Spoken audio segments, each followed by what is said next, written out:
বাংলায় নির্বাচন মানেই চমক। কোথাও ভোটার ছাড়াই ভোট হয়ে যায়, কোথাও আবার ভোটারের নামই থাকে না তালিকায়। বালুরঘাটের হরিরামপুরের 93 নম্বর বুথে উঠে এলো জলজ্যান্ত অভিযোগ। ভোটার আইডি হাতে দাঁড়িয়ে ভোটার, এদিকে 43 জন মহিলা ভোটারের নাম বাদ তালিকা থেকে।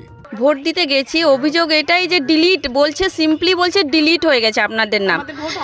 আমার কার্ড আছে, ভোটার কার্ড রয়েছে। আমি একজন গভর্নমেন্ট এমপ্লয়ি এবং এখানে দীর্ঘদিন ধরে আমি ভোট দিচ্ছি। যবে থেকে আমার 18 বছর, আজকে আমার 34 ইয়ার্স।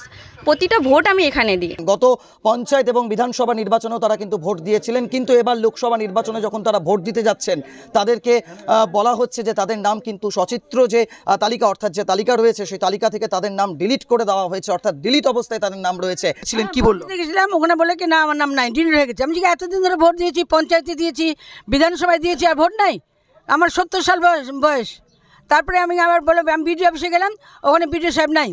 তারপরে আমি একজনকে বললাম, বলে কি হ্যাঁ কম্পিউটারে দেখলো, বলে কি না আপনার এবার হবে না, আপনি ইয়ে করেন, পরে ভোটার নাম নতুন ভোটার কার্ড করতে হবে।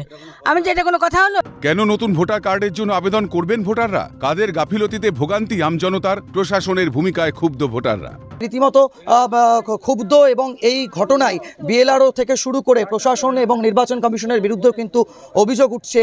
কিভাবে তাদের নাম ডিলিট গেল? তারা তো জীবিত অবস্থায় রয়েছে, তারা তো এমন তো না যে তারা মৃত অবস্থায় রয়েছে, তারা তো জীবিত অবস্থায় রয়েছে। তারপরেও তাদের নাম কিভাবে ডিলিট হলো প্রশ্ন কিন্তু এখানেই উঠছে।